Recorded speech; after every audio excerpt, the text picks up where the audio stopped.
Good morning, everyone. I'm going to just wait for some people to get on here, and we'll get started.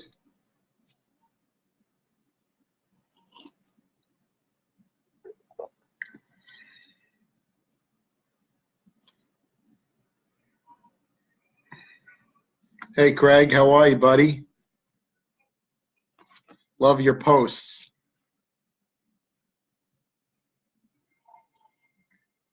You need to have your own TV show, bro.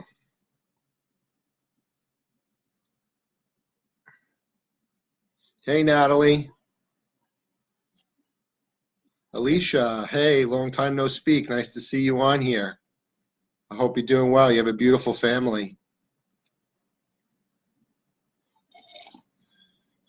Mom and Dad are great. Just saw them last night. Dad's as crazy as ever. Mom is a saint. Hi, Michelle Soto.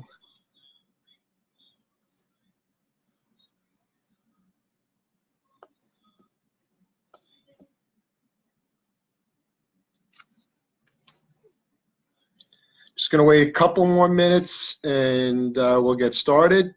Hoping to do this often. We're going to call it Morning Coffee with Dr. Rich. Hope you have your coffee with you. We're going to talk about low-carb diets today and answer some questions, talk about the common mistakes, talk about what causes people to fail on these diets, and lastly, which is best for you. So that's basically what we're going to be going over.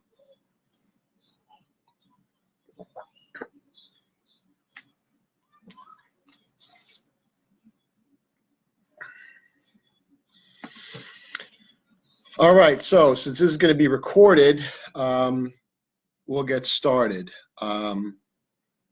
First thing I wanted to go over is how your body works. So why is this important? Because when you're starting a diet, you really need to know how your body assimilates and uses nutrients, right? So there's three basic components to your diet. There's proteins, there's carbohydrates, and fats. And all three of them have a purpose. Proteins are meant to rebuild muscle tissue. They provide 4 calories per gram. So 1 gram of carbohydrates provides, 1 gram of protein provides 4 calories. Carbohydrates, as you know, are broken down to sugar, and sugar is used by your cells for energy, glucose. Now, carbohydrates also are 4 calories per gram, and a calorie is just a measure of energy, right? So a calorie provides a certain amount of energy. Lastly, fats. Fats are 9 calories per gram. So that means that fats are almost double as efficient of an energy source as proteins and carbohydrates are. So that's a very important point, because we've always been taught that that carbohydrates were the way to go, right? For energy, if you're a runner, if you're an athlete, that you need to carb load for energy.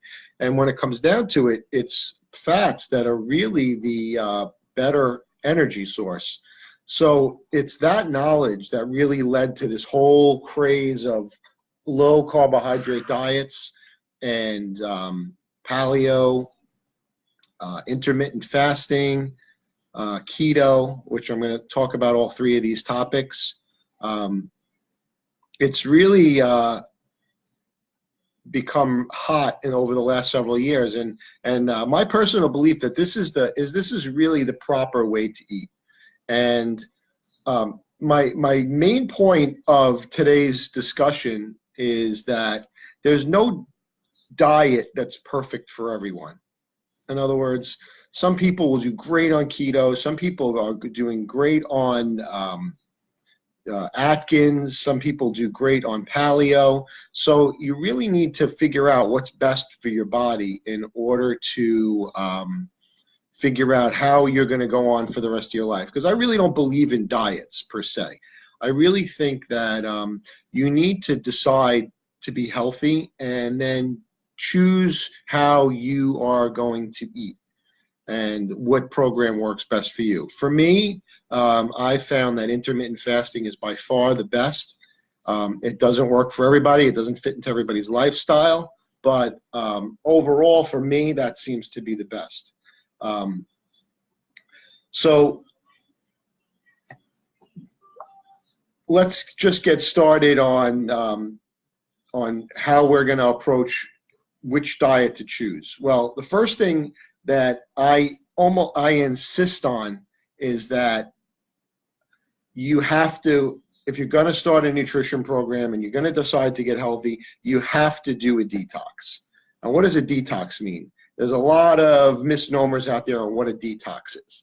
Now, there's detoxes or cleanses that make you go to the bathroom a lot, make you urinate, they cleanse your liver, they cleanse your kidneys. But the most important thing to detox off of is sugar. So there's a lot of great detox products out there. I have like 3 or 4 that I recommend regularly to my clients. And if you have questions on that, I really don't like to promote specific products on these informational talks. But if you are interested in knowing which products I recommend, you could always inbox me or text me if you have my number, and I'll certainly recommend products. But you have to detox off of sugar. Why? Is because the key to all of these diets is that you have to convert your body to use fat for energy, which is the most efficient energy source, instead of carbohydrates or sugars. So in order to do this, you need to rid your body of all sugars, and you also need to rid your body of other things. So what is in my detox that I recommend? It's eliminating sugar, right? Simple sugars, even artificial sweeteners. Artificial sweeteners just trick your body into thinking sugar is there. They've been proven that they don't cause weight loss. They're full of chemicals. So I don't, even stevia, not really a big fan, because what you have to do when you start a detox is to get your body not to need things to be sweet in order to enjoy them. You need to use those other taste buds, savory, salty, sour, all of those things. We're so used to things needing to be sweet in order for us to like them that's where that sugar addiction comes from. So I'm not a big fan of artificial sweeteners. So I really think that you need to cut everything out that's sweet. So you're going to eliminate sugar. You're going to eliminate. Now, the detox could be anywhere from 7 days to 14 days. I've had people that detox for a month. It depends on how you feel. But you want to eliminate alcohol. You want to eliminate all processed foods. So what's a processed foods? Anything that has more than 1 or 2 ingredients. In other words, a banana, the only ingredient is a banana, right? If you open up a box of Ritz crackers, you'll see about a list of 10 ingredients in there, right? So that's a processed food. It's got preservatives, got additives. So you want to eat things that come from the earth or are minimally processed. So you're going to eliminate sugar, processed foods, alcohol. I recommend you eliminate dairy and gluten, gluten being more important. Again, this is just temporary, and there's a method to my madness, because one of the things that I do in my program and recommend to my patients is that we try to figure out what your food sensitivities are, because food sensitivities, which I'll touch on in a little bit, are really the big main stumbling block for most people when they go on a nutrition program. So I really think that you need to figure out what foods you're sensitive to. I just found out just by, trial and error and seeing how I feel, is that I really have a sensitivity to eggs. Now, more so to non-organic eggs, because it's funny when I go out and I get, some eggs somewhere else, like a diner, or if I'm out and about and I want to get breakfast and I get some eggs, I find that my stomach is in knots and I have to run to the bathroom. So but when I'm home and I make organic eggs, I don't seem to have the problem. So, you could take that for what it's worth. So, alcohol, sugar, processed foods, gluten, and dairy, right? So those are the things we're going to eliminate. Then there's supplements that'll help cleanse your liver, help cleanse your kidneys, but in general, you want to get rid of the sugar, right? So that's our starting point. So then you have a choice. What do I want? What nutrition program do I want to follow, right? So I'm going to touch on some of the main ones, okay? So first there's paleo, which basically comes from the theory that, we were cavemen, and we basically didn't eat many grains. We ate vegetables and fruits and proteins, which is kind of valid.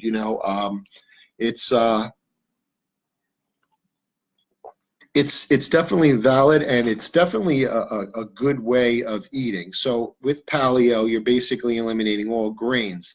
The one thing I don't like is that they kind of like eliminate beans and other legumes. I think that those definitely have a nutritional value that I don't think you should eliminate from your diet permanently. So that's one of the things I disagree with. But in general, it's a good, healthy way of eating. You're eating proteins. Your energy source is coming from healthy fats. Now, this is the hallmark of all of these diets, and it's also the reason why most people fail. So pay attention to this next sentence. You cannot be low carb and low fat and survive. You cannot survive a nutrition program like that. You need a source of energy. Protein is not a source of energy. Protein is a building block for muscle, and it takes a long time for protein to be broken down into an efficient energy source. So the goal of all of these plans is to stop your body from using sugar for energy and using fat for energy in a process that's called gluconeogenesis. So you could look that up. So you really want to eat healthy fats. So what are healthy fats? Avocados, nuts, olive oils, coconut oil, all types of, actually even dairy, organic dairy, kefir, which is a form of dairy. Peanut butter, almond butter, also should be the non-processed type, natural. Cashew butter. These are all healthy fats that you want to be eating. Eggs are healthy fats. The yolks from eggs are healthy fats. So you want to replace your carbohydrates with healthy fats. And in all three, maybe not keto, because keto is really tough on any carbs whatsoever. So fruits are not necessarily not necessarily okay with keto, because you're trying to really keep your carbohydrate numbers very, very low. But in general, every meal should contain three things. It should contain a protein, it should contain a healthy fat, and it should contain a superfood. A superfood is something that's nutrient dense. So that could be a fruit, it could be a vegetable, it could be quinoa, it could be any type of berry that's known as like the acai berry, anything like that that's is nutrient dense, rich in antioxidants. So those are your superfoods. So it's and sometimes things are both. Like an avocado is considered a superfood because it's loaded with nutrients, it's loaded with healthy fats. So there's a lot of things that you can eat, and I think it's important that you learn what your food is made of. In other words, you got to say, okay, where's my protein? Where's my fat? And where's my superfood? So that's what I also teach to my clients. So you are what you eat, and you have to know what you're eating.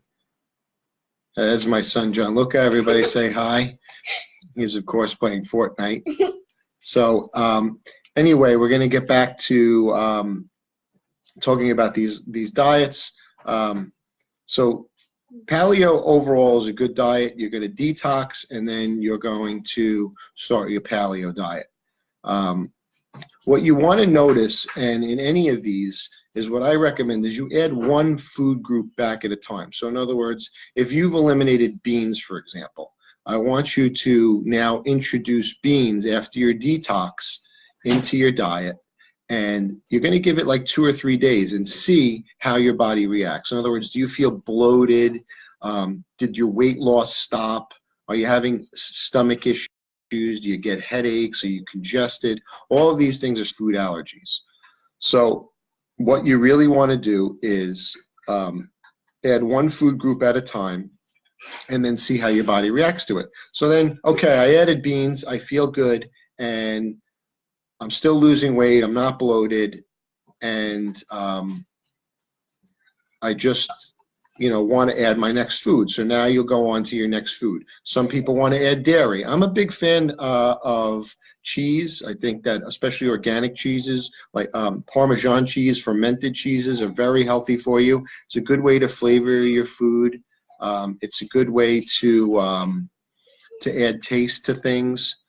And you feel good kind of because, hey, I'm eating cheese, right? You just feel like, wow, this is great, especially after you came off your detox. So you add cheese back into your diet. Again, how do I feel, right?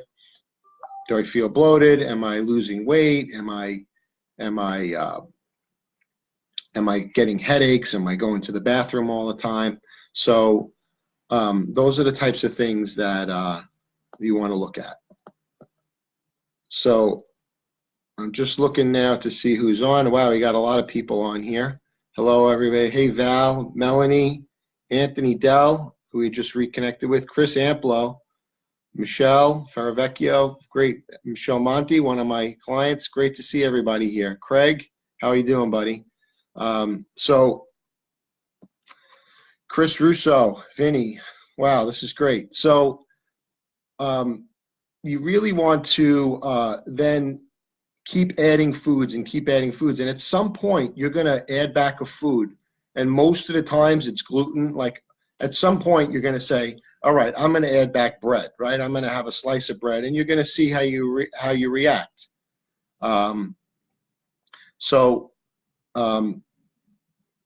Most people, when they add bread back, they're going to feel horrible. They're going to get bloated. They're going to run to the bathroom. They're going to get headaches. Their joint pains and aches are going to go away. Because when you do the detox, you're going to notice that you feel, after 2 weeks, you feel great. You really are full of energy. You're sleeping better. And all those symptoms are going away. So now you're adding back things, and you're seeing how your body adjusts. So as you can see, it doesn't really matter whether you're on paleo, whether you're on keto, whether you're on intermittent fasting. You have to see how your body reacts to foods, right? And that's really the barrier for most people losing weight. They're eating foods that cause them, they cause inflammation in your body and cause them to maintain their weight or stop losing weight. My son's a big ham. He likes to be on camera.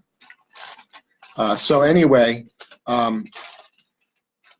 intermittent fasting. That's the next topic I'm going to talk about. Intermittent fasting is my favorite. I think it's the way your body is meant to eat. That's my personal opinion, not necessarily fact.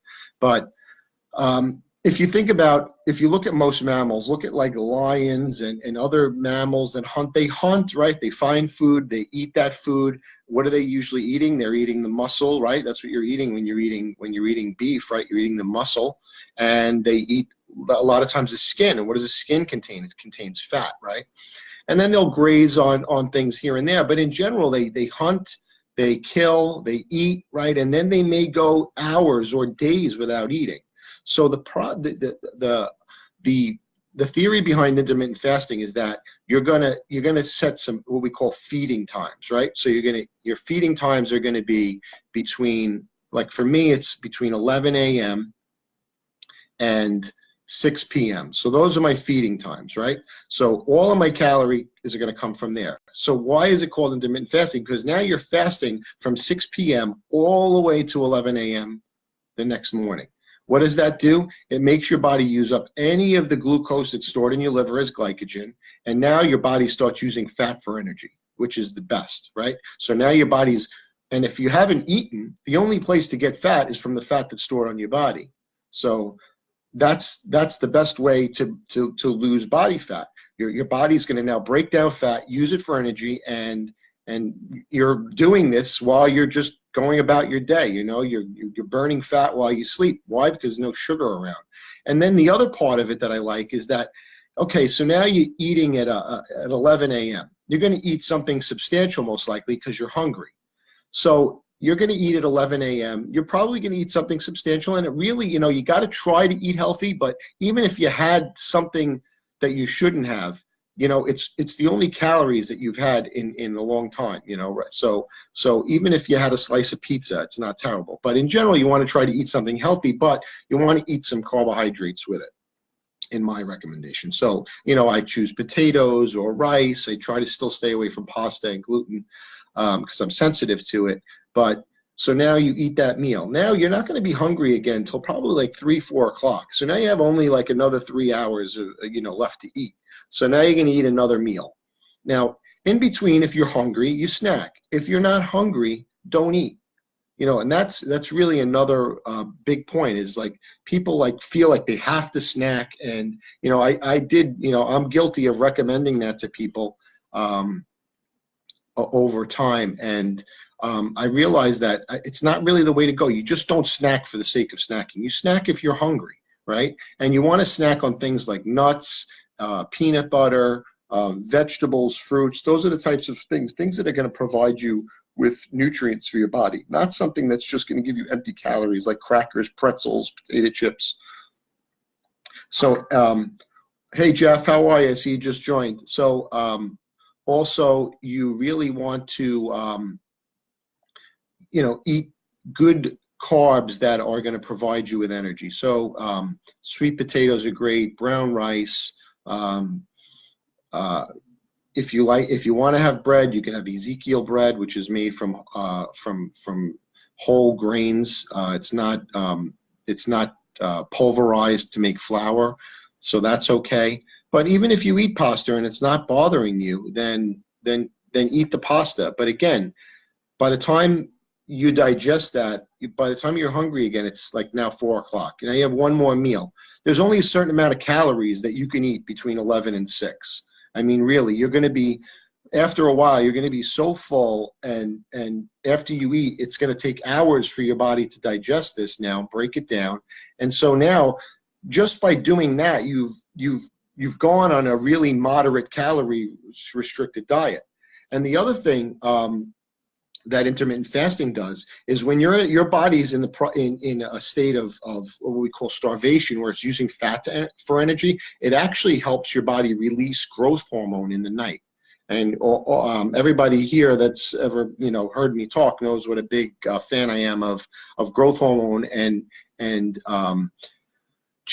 channeling and trying to get your body to release growth hormone. Well, one of the ways you do that is intermittent fasting. So when you're fasting, your body actually will produce growth hormone, because growth hormone, it's one of its main functions. It's anti-catabolic, so it prevents muscle breakdown. So by releasing growth hormone, you're not breaking down muscle.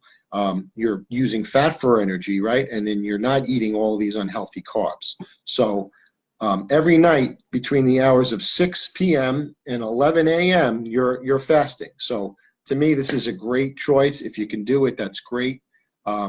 You notice that I didn't really talk about many restrictions. You try to eat as healthy as possible. You're not restricting carbs so much, but you are, from the food sensitivity testing that you did over the first 2 weeks, you're learning what your body's sensitive to. The last one I'm going to talk about is keto.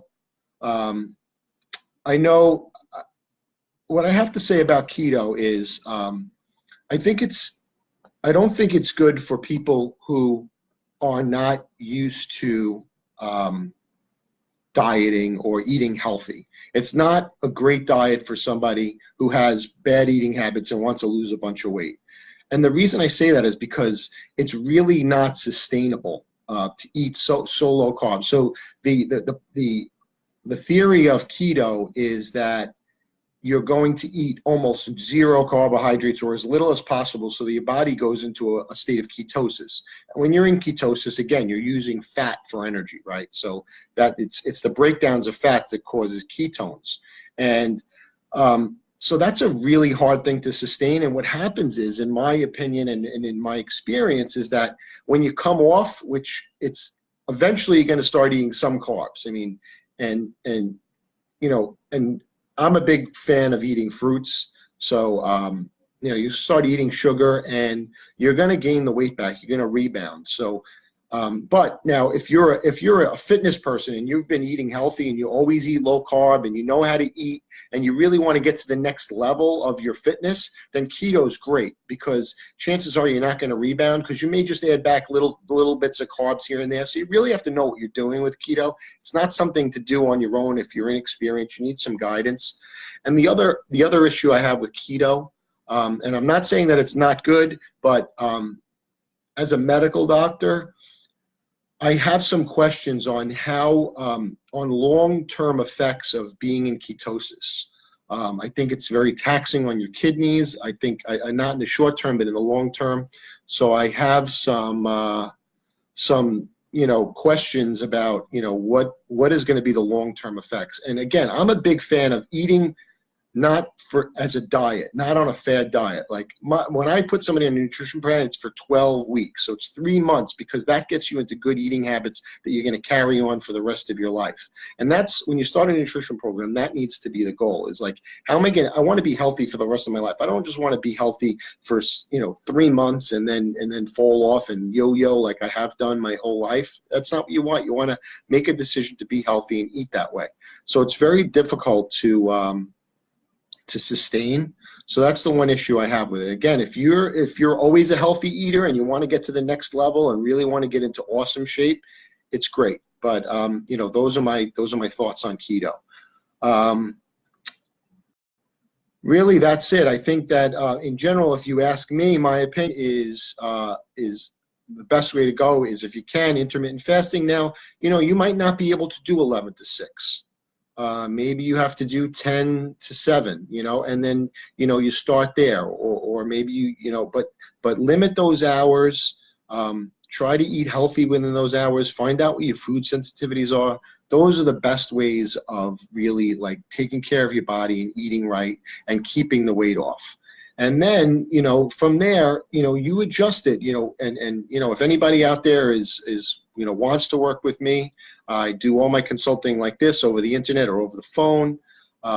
It's, convenient. You could do it, and get work around your work schedule. I'd be happy to work with all of you.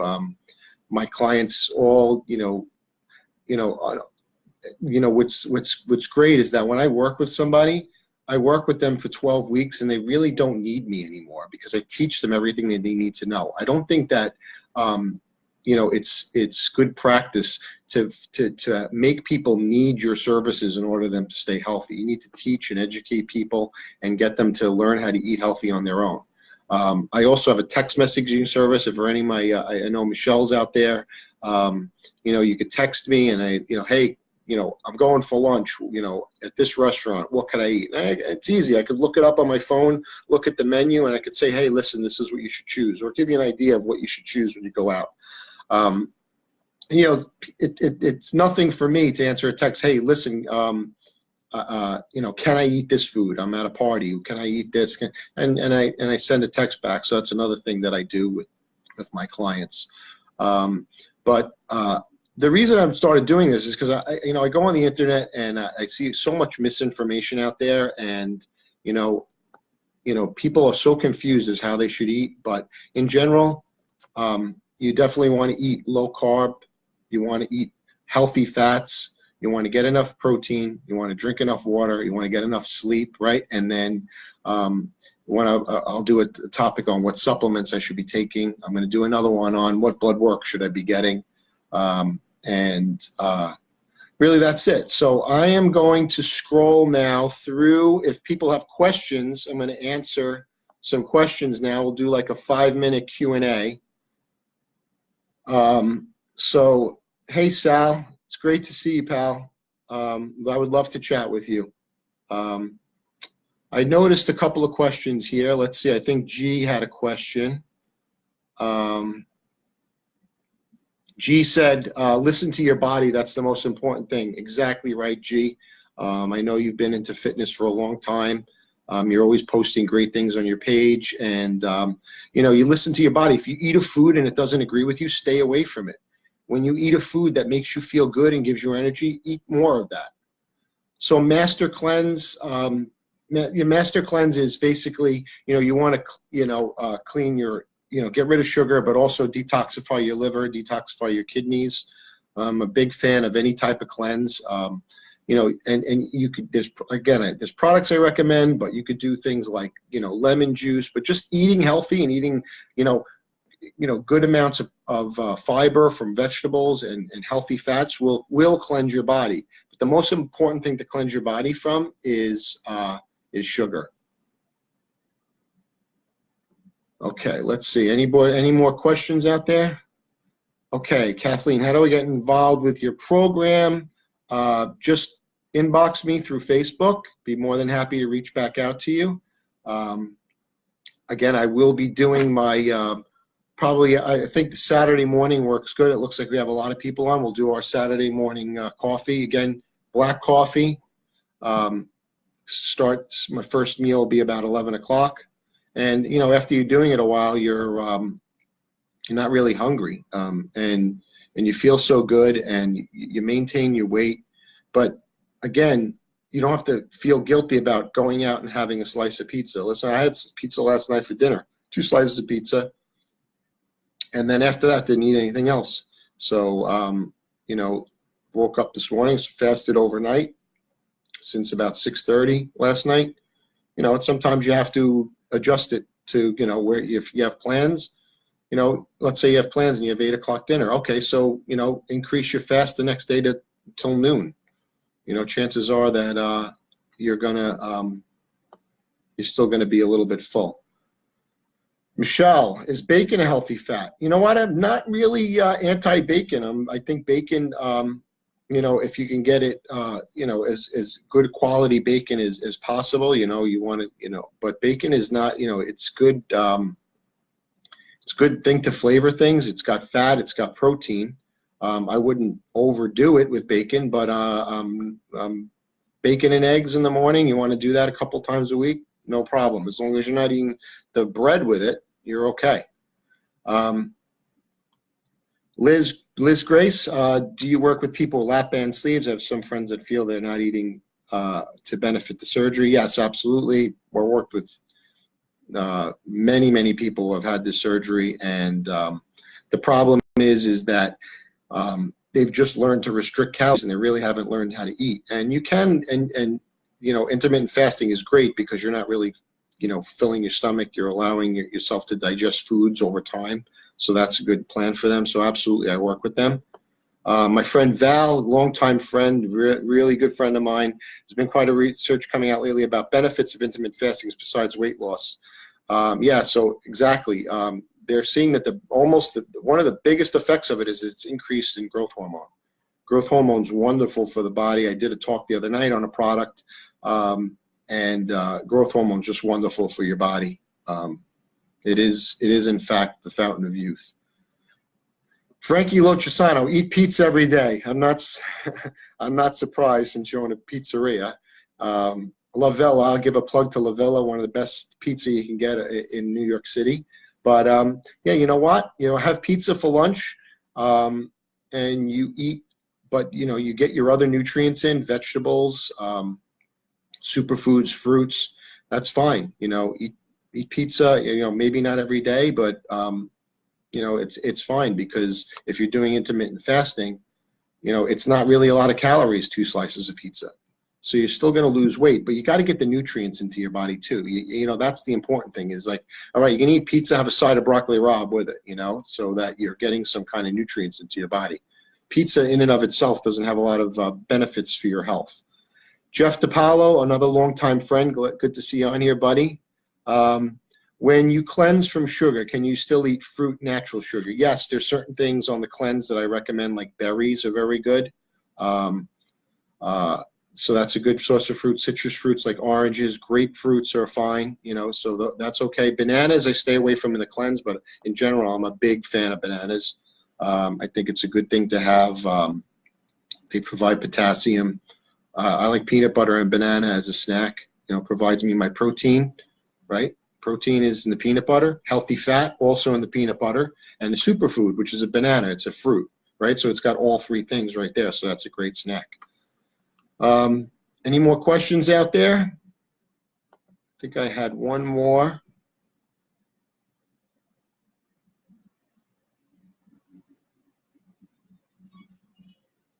Okay, so does everybody need to detox?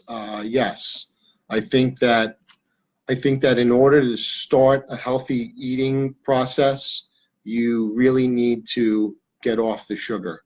You need to cleanse your body of sugar and kind of reset and see what your food sensitivities are. I'm a huge fan of food sensitivities, and I think once you learn what they are, it's going to really help you break those barriers of weight loss.